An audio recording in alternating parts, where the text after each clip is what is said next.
This is Brian Steele, Preacher Boy, and I say you better visit without your head. Welcome to the station of decapitation without your head. I'm Nasty Neal. I'm Treacherous Trista. And this is our first guest on Behind the Monsters Month. He's a contortionist, a monster actor. He's got talent. He's from anything for Jax at Hellboy, Black Box, Scary Stories to Tell in the Dark, which is along the title, and lots of other cool things. Twisty Troy James. It's very cool to have you here. Hi there. Hello. I should have brought up here. Channel Zero as well, since you have the shirt. Ah. Yeah. So really, like, first of all, like, when did you realize this was like a talent of yours? Since I was very young, actually. I was born flexible. It was just something I was always able to do. Never thought I would turn into something like this. It wasn't good when I was young. People made fun of me for it. So I was actually pretty embarrassed and kept it to myself. That's too bad. That's okay. Look at me now, right? Exactly. Where are they? Yeah, they're not. Yeah, they're not in Hellboy. So, actually, maybe they are. I don't know. But so when did you said at the time, you tried to hide it and stuff. When did you start to like realize this is something that maybe I could use for my benefit?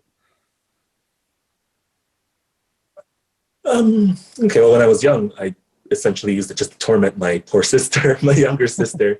But it wasn't until high school when we had to do a kind of icebreaker, get to know you, get to meet your other classmates.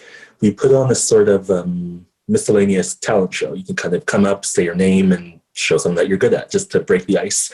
And I was like, hello, my name is Troy, and splat. Just collapsed on the floor. And it was pretty well received. People actually liked it for once. So I thought, oh, okay, I guess this is kind of a talent after all, instead of a weird abnormality. I like it. So did you said tormenting your sister with it? Does she share the contortionism? Can she do the same things? Or?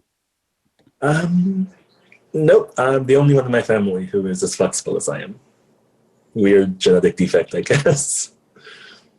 I think it's a weird talent. I wouldn't say a defect. Yeah. What did your parents think? It's fun. Oh, geez. My grandmother didn't like it at all. She was worried I was also hyperactive as a child, so I was always bouncing off the walls and jumping off of things, but doing it upside down, which would be terrifying for any babysitter. My grandmother frequently looked after me when I was younger. And she was worried I was going to break my bones and then, child services would be called. And she begged my mother and me, please stop doing cartwheels, you're going to hurt yourself. And one day I did. So she was right. But no, it's just something I was always doing for fun. Yeah. Trista, you have a question about the early days before we get into the movies? Yeah, I'd love to know. I think that you were on either America's Got Talent or Australia's Got Talent or both. And I'd love to know about your experience. Yeah. Oh, geez. Particularly nerve-wracking because I was not someone who liked to be in the spotlight. I was not in drama club. I was not I worked in human resources, very quiet, very boring job, nothing, like no spotlight at all. So all of a sudden I was just skyrocketed to performing in front of thousands of people. I didn't know how big the Got Talent franchise was and the audience that it commanded. And all of a sudden it was just go do the thing in front of all those people.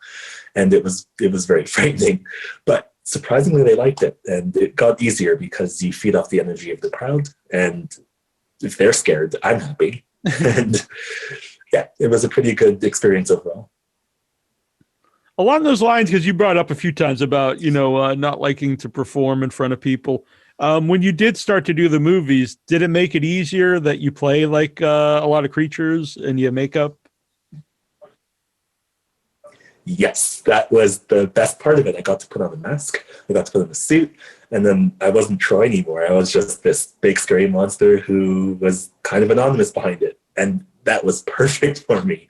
Of course, now going into the future, I'm looking to do more roles, more than just creature stuff. But creature is my first love. but there's always room to grow and expand. Yeah, definitely. So how did from America's Got Talent, did that lead to the movies? It all kind of happened all at once, so to speak. It was a viral sensation, if you can believe that. Long ago, well, 3 years ago, I showed my friend put the camera on and said, "Hey, show me something cool." And I just kind of flailed around for 30 seconds or so. And he sent it to me. I didn't think much of it. I've been doing it all my life. But he posted it to Instagram and it exploded. People saw it. People shared it. People were saying, "Who is that guy?" And all of a sudden, my phone started buzzing off the hook. I got invited to New York for the first time, into Los Angeles, and then the movie roles followed from there. America's Got Talent. It was pretty overwhelming. That's pretty wild.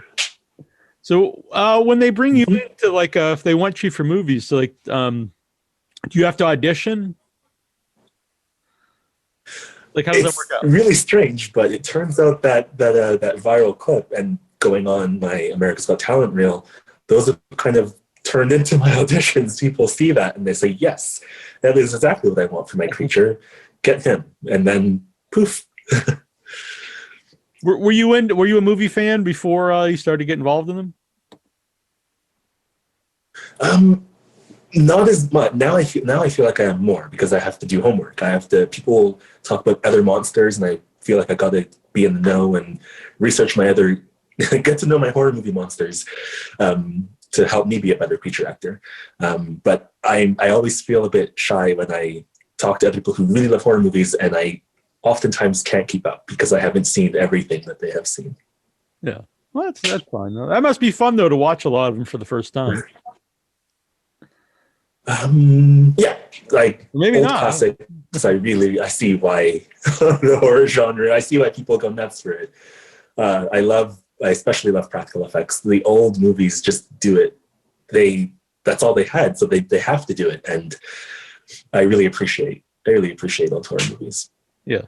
Do you have any stand out to you that like are your personal favorites that you've watched? Well, when I was young, here's Candyman especially traumatized me as a child because I forgot how old I was. I must have been maybe 6 or 7 at my aunt's house. And everyone was watching it, and my parents said, "Oh, no." And of course, I had to leave. But me, being a rebel, I came downstairs at 2:00 in the morning and watched Candyman all by myself in the dark with just light of the TV. And I very quickly realized that my parents were right, and it was not a movie for children. But I couldn't turn it off because the TV was the only source of light in the room. And I watched it all the way to the end, to where the VHS had the static at the end, and I was just paralyzed in fear. I remember turning off the TV and racing up to my bedroom, just traumatized. And the next morning, everybody knew that I had watched Candyman because I was just frozen with fear. And yeah, serves me right? I assume you've never tried saying Candyman 3 times in the mirror. Not until many, many, many years ago. All right. I still haven't done that myself. So. You're still here, so everything turned out okay, I guess. Yeah. Trista, you have another question? Have you sustained a lot of injuries while contorting? This one was sent in from your grandma. Not so much. Only one, really. Because I was born flexible, I was self-taught. I've always just kind of thrown myself into positions that were easy for me because I could do them.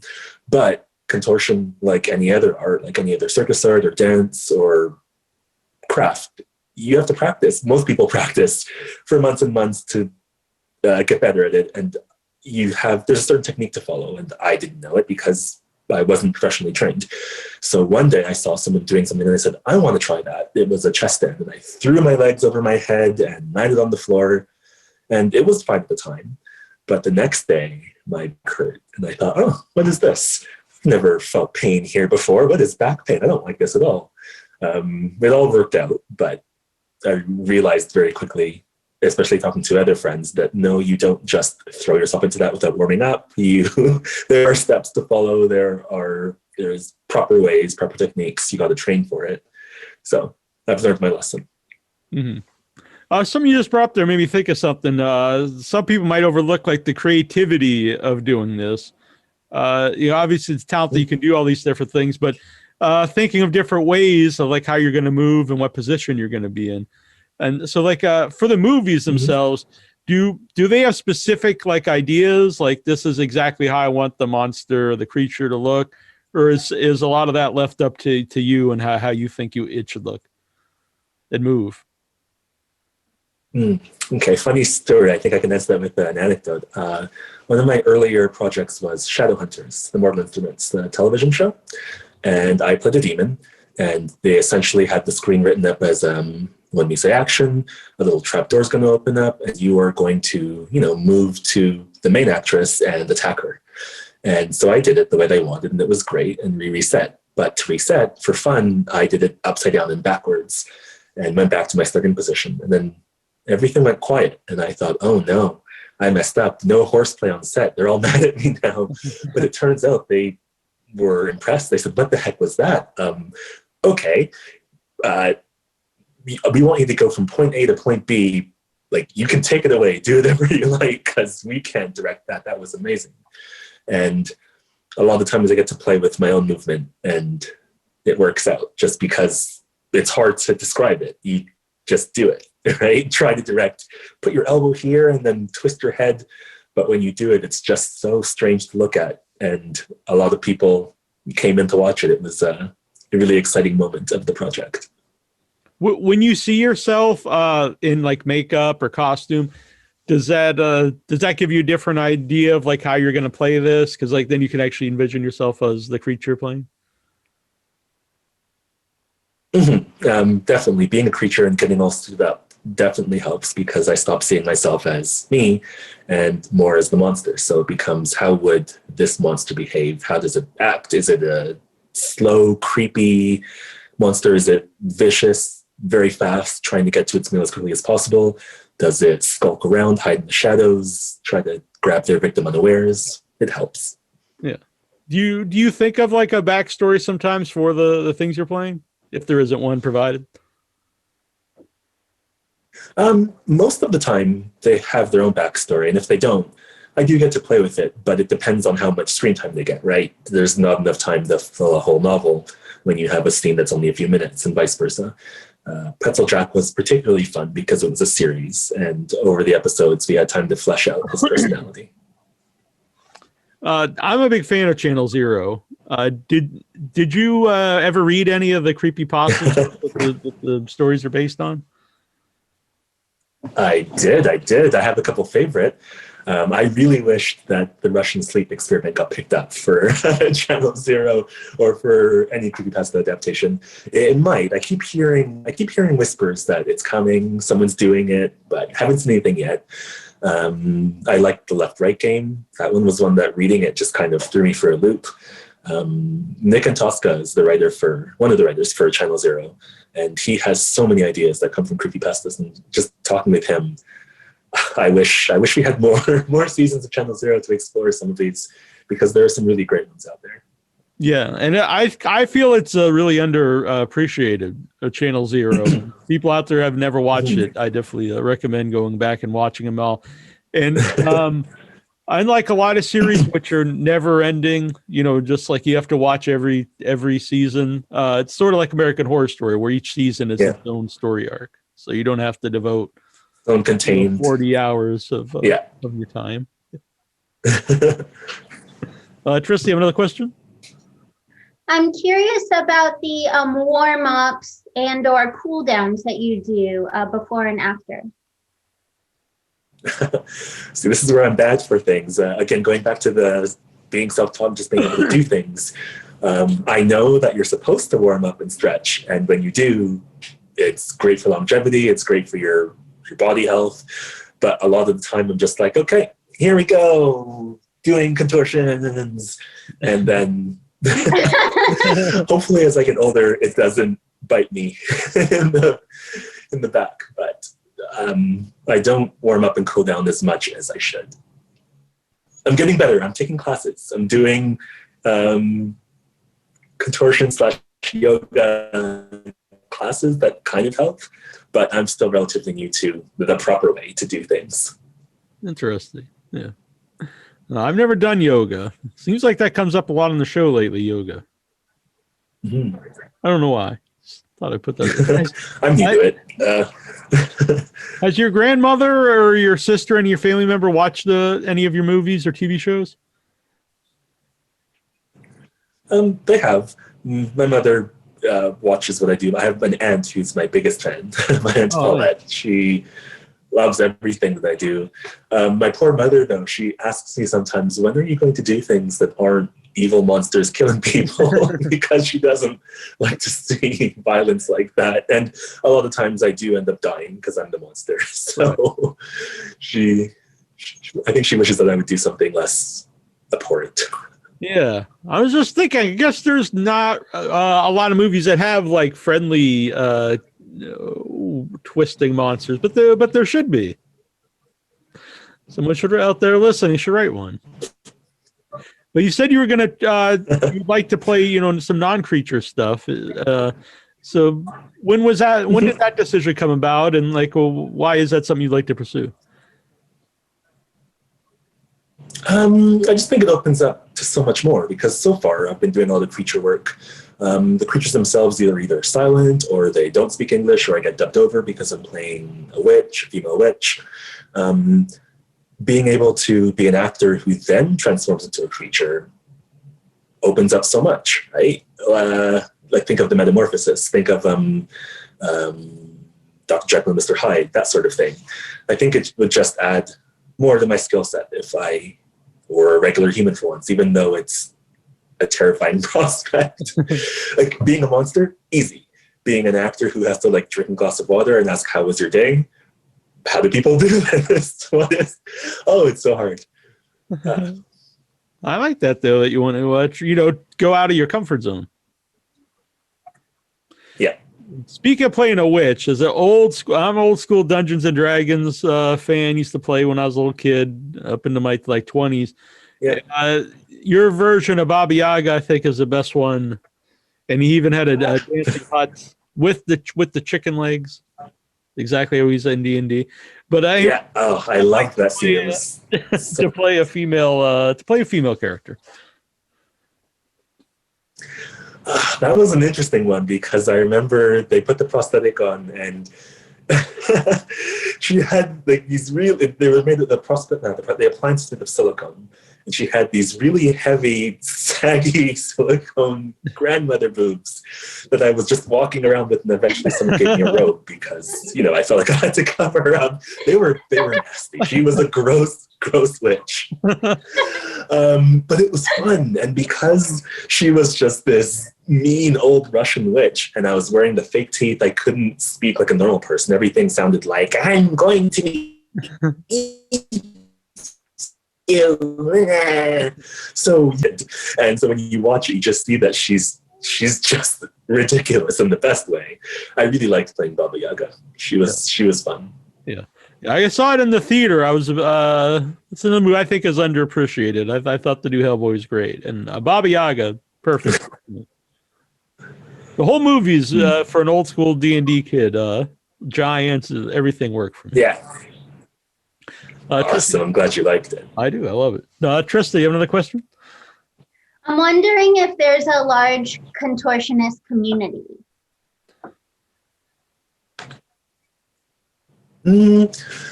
Last year, I dabbled in circus for a bit. I traveled to China and to France, and I got to perform at circus festivals, along with many other circus artists.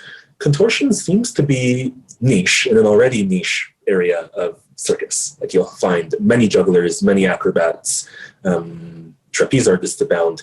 There, at least where I am, there aren't too many contortionists in Toronto, Canada. I performed a lot with my duo partner last year as Holdemoser, and they're much more circus inclined than I am. They have been practicing. They're amazing. And I am just kind of taking my baby steps into contortion as a career, as opposed to just something I do for fun. And maybe when I drink too many glasses of wine, but not so much. And even contortion itself, what I do is a little different because my contortion is very dynamic. It's very mobile. I'm crawling and moving and jumping everywhere. Whereas a lot of the other contortion acts I see, there is a nice table, and then you find a contortionist who bends into many shapes and does handstands, and it's very static, which is just a different form of art. So I think maybe that's also why the contortion that I do just blew up like it did, because you don't see very many people upside down and traveling as fast as I do. But there's Mongolian contortion, which is very slow and very, very pretty to look at. You have these Mongolian contortionists who stack onto each other like a pyramid, and they can do things I couldn't dream of doing.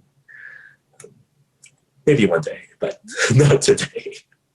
It's probably a silly question, but are you a wrestling fan? Because there's a wrestler, The Fiend, Bray Wyatt, who does the upside down walk like a crab. Yeah. Not nearly as fast as you, but... People have compared me to Bray Wyatt. Oh, really? Awesome. I watched it. He does move a little slower, but yeah. He's a much bigger man as well. Yeah.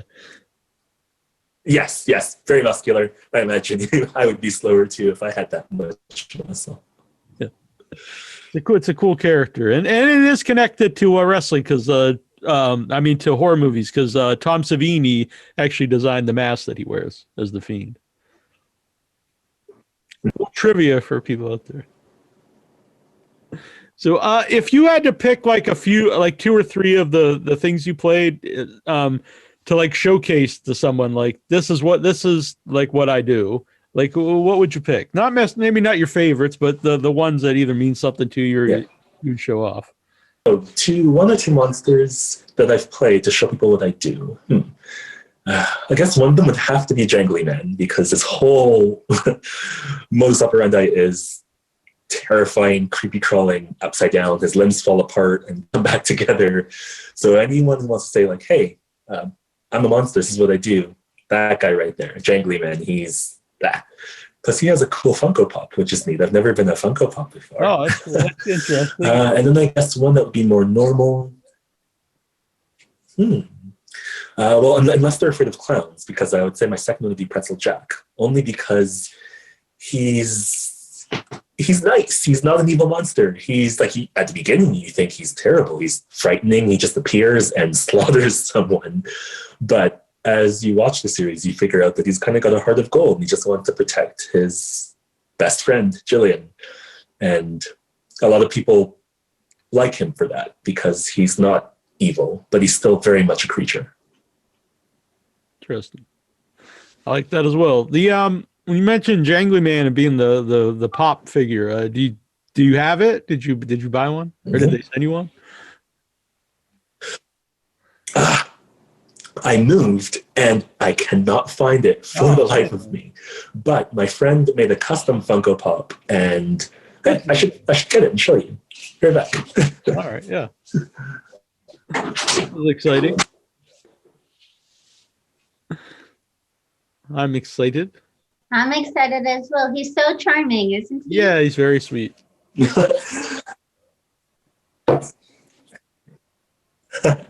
So I got 2. A good friend of mine, the Monster Maiden, has made Jangly Man and Baba Yaga. They live together on my bookshelf. Oh, I love them. those are amazing. Yeah, they're nothing against Funko Pop, but these are. I know, I love them. They're so well done. Yeah, those are awesome. Wow, what a talented friend you have. Wow. I'm very lucky. Those are sweet. They're beautiful. Does he have a website or anything with I don't know if he sells that kind of stuff? Yeah, she's the Monster Maiden on Instagram, and she makes a bunch of stuff. She's made a Venom, she's made MODOK, and she sells them too. So if you like what you see, you should look them up. Yeah, we may see something pop up here on the bookshelf in the future.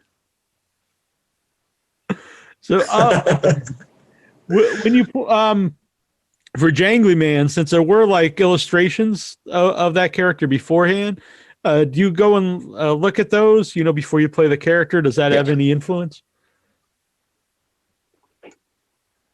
Well, I was a big fan of Scary Stories to Tell in the Dark as a book. I remember as a child, you could never find it in the library. And when you did, it was all ratty and dog-eared because every kid took it out. It was one of the most popular books.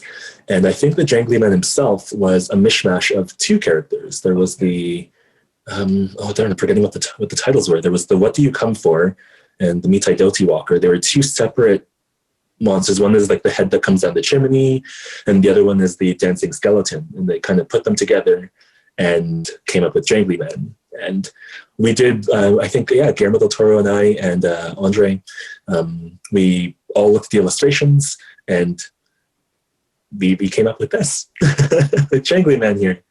And I'm happy with how it came out. Yeah. It was a fun one to play. Mm-hmm. How about Guillermo del Toro himself, since I guess he was hands-on in actually designing the monsters?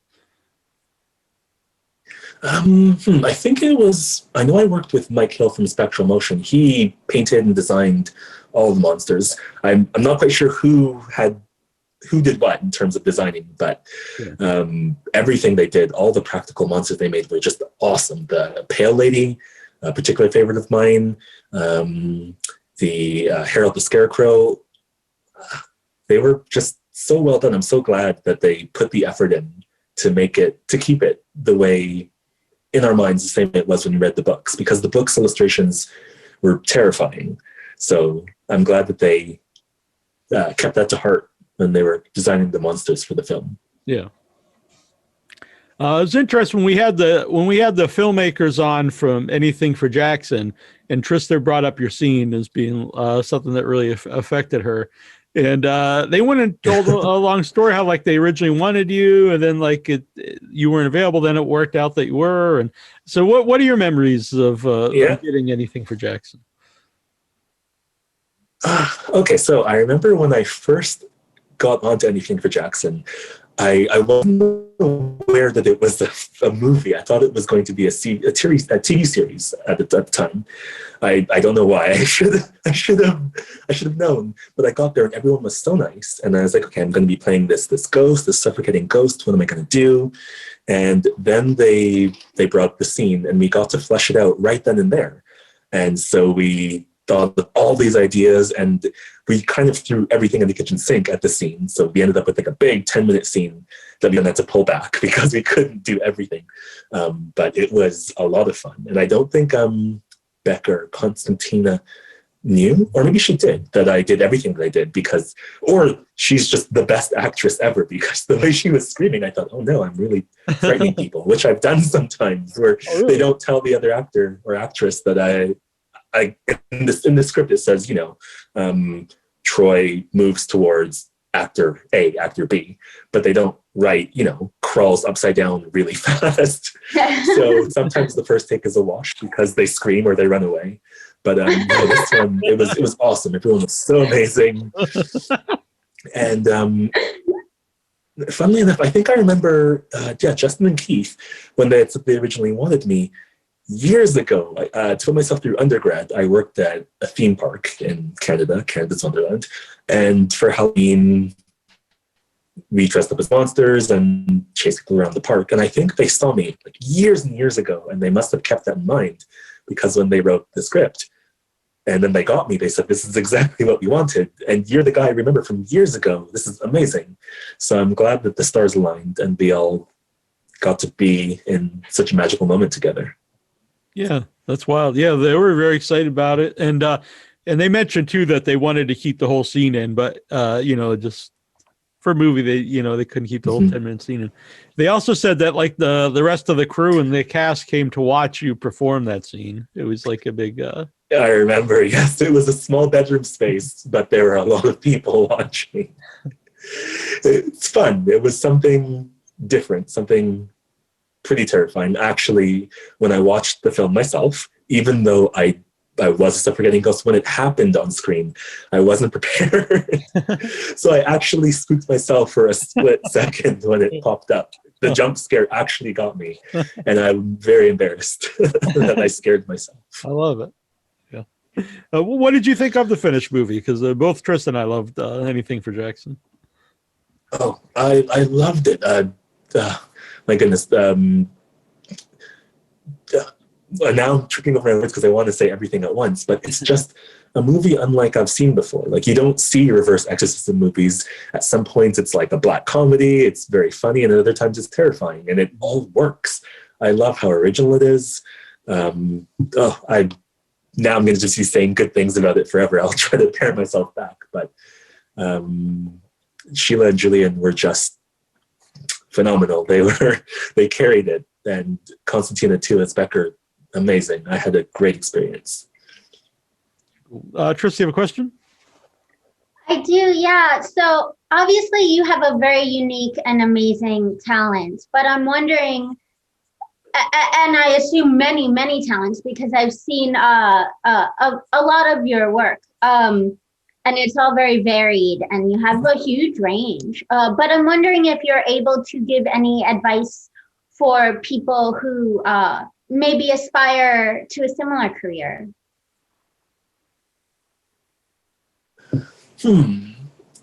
I still feel new to this career myself, even though everything happened so quickly and I've done so much. I know that it's not a typical entryway into acting. I know, like, I remember when this first started, I asked all of my actor friends, okay, suddenly I'm an actor. What do I do? What's an audition? What's a demo reel? How do I do this? What's happening? And even now, it's kind of like, for me to give advice, I almost feel like I'm still very much learning the same way everyone else is. One thing I guess I would say, though, is to really just put yourself out there. I had to put myself out there because it just happened. I didn't have a choice. A video got put out, so I had no choice but to follow along. But I guess when you think, you might wonder if you're good enough, or if you have something different that people would like to see. I'm constantly surprised at how many people I'm humbled by how many people appreciate what I'm doing, because to me, being flexible has come naturally to me all my life. So I never thought much of it until other people started saying, wow, and then throwing heaps and heaps of external validation at me, which was needed. But no, really, if it's something that you would like to do, I would say to go out and give it your best shot. I ended up leaving a job I went to school for, got a degree for, and suddenly made a crazy career shift, and it's been working out for me. So give it a shot, I guess, is what I would try to say to people. What were you thinking of doing before this came about? I was very happy, quietly working in human resources, answering emails, and training other people. And I thought, this is going to be my life for the next 30 years, and I'm going to retire. Like, I just got the job, I had my degree, I thought, now I'm officially an adult. Yes, this is what life is. And then all of a sudden it changed. And I thought to myself, oh no, I'm not like 21 anymore. Like, because I went to Los Angeles and everyone is young and beautiful. And I thought, what the heck am I doing here? They're going to figure out that I'm a human resources coordinator from Toronto, making my way into the acting world. But no, I went with it, and I've been learning all along and improving, and I must be doing something right because I'm still doing it, right? So, yeah. Yeah, definitely. I hope I answered your question. I think I kind of trailed away there. No, I think, I totally did. Another movie that it's really been popular this last year, I guess, is Black Box. If you had any memories of working on it. Black Box was very much fun. It was our first time. We shot it in New Orleans, and I'd never been to New Orleans before. I got to work with Mamadou Athli. He was the main guy, Nolan. I didn't get to meet Felicia Rashad. I was really looking forward to it, but her scenes and my scenes all landed on different days, and we weren't in the same scenes together, so I was very sad. But everyone was just so talented. I actually felt a bit overwhelmed at just being thrown into this film with all of these amazingly talented people, and then having to work alongside them equally, because unlike all of my other roles, I wasn't so much a monster. I was the most human I'd ever been. I remember I got there, they gave me my costume, and I looked around and I said, oh no, but you can still see my skin and my face and my body. Oh, okay, this is this is a person. They did go ahead afterwards, and he was backwards, and I was wearing a few appliances on my hands and my nose, and they even blurred up my face in the end. But it was still very different to see myself as a person wearing regular human clothes as opposed to a monster with tentacles and wings and claws. But it was an enriching experience. The director, Emmanuel, was amazing. So talented, knew exactly what he wanted. It was great. On a movie like that, when they do blur your face, or like in The Strain, there's some CG. How does that differ from a movie where it's totally practical? It's still mostly practical, but there is, some CG added. Mm-hmm. I think I like it best when the CGI enhances as opposed to completely replaces. The Strain was great. The Strain had a scene where I was a Strigoi, I was a mongrel vampire dog hybrid, and at one point I kill a person with like this crazy tentacle that comes out of my mouth that sucks out their blood. And it's always strange to me on set because you have the green screen and you have to kind of act out what the tentacle is doing, and you don't know what it's going to look like until afterwards. But it's fun, and when it works combined with what you're doing, it's the best because you can't quite tell what's real and what's fake. I know I play Ragdoll in The Flash, and there are some times where they just touch a few things up with CG just to make things even that much creepier. Like his head turns all the way around at times, which I can't do as flexible as I am. And it adds the perfect creepy factor on top of what's already creepy physical performance. Do you have any favorite monsters that you haven't played besides Candyman? I guess?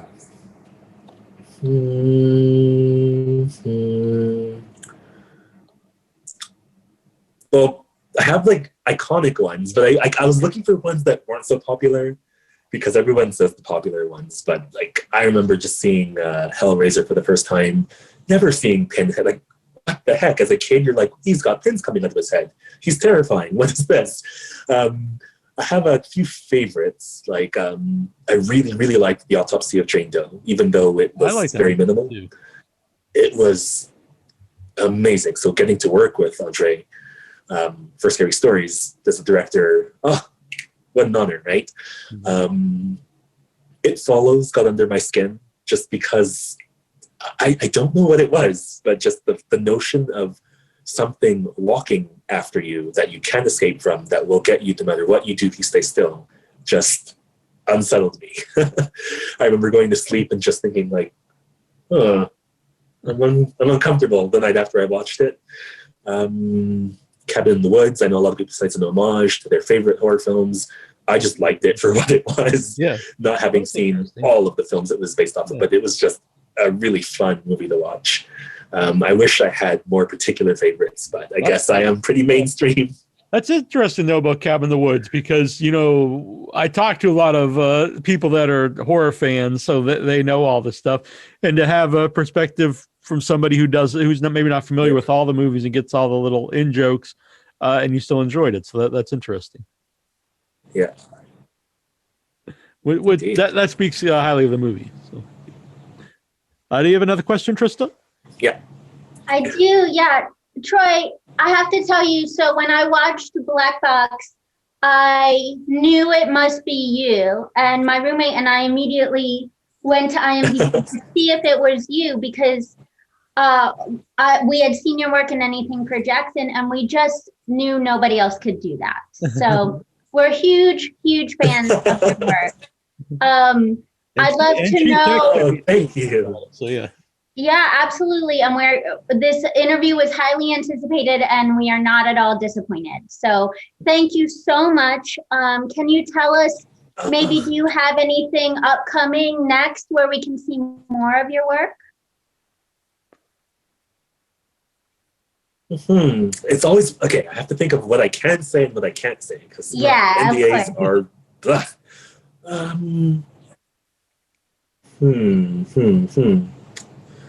Okay, the latest one I just finished, I think it's safe to say I have a role in because they've announced all the other actors.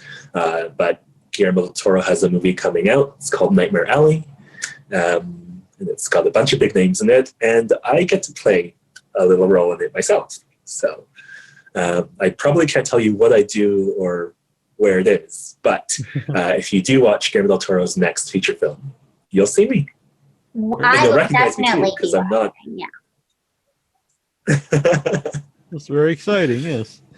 And I did want to mention our third co-host. He couldn't be here today, but his name is also Troy, my brother. So he's a fan. I saw Troy Jones, and at first I thought, is that a typo? Is that Troy Jones on the show? Right. Is that me? No, it's Troy.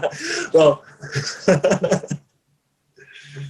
yeah, I had to catch myself a couple times from writing or tagging my brother or writing my brother's name. Maybe I'll start calling him Troy James. Then you mentioned your Instagram. I wish I could have met him. Yeah, you mentioned your Instagram. Where can people follow you to see your cool stuff and see what you're up to? Yes, I am Twisty Troy on Instagram. It's pretty simple and easy to remember. And you fit in. Now I think all I this. probably There's should have made something Neal, cooler, but there's at the time I Treacherous, was... Trista, Terrible Troy, and Twisty. Oh! Awesome, I like it. We're a terrible gang. Yes, Right. I'd like to be part of the group. Yes. You're part of the Without Your Head family now. Yes, thank you. Yeah. I'm happy to be a part of it. Very cool. This has been great. It was really nice to talk with you. It was a pleasure talking to you too, and it wasn't that awful. I was expecting the worst. I was expecting that to completely go off. Yeah. Yes. That's a great tagline for us. Without your head, not that awful.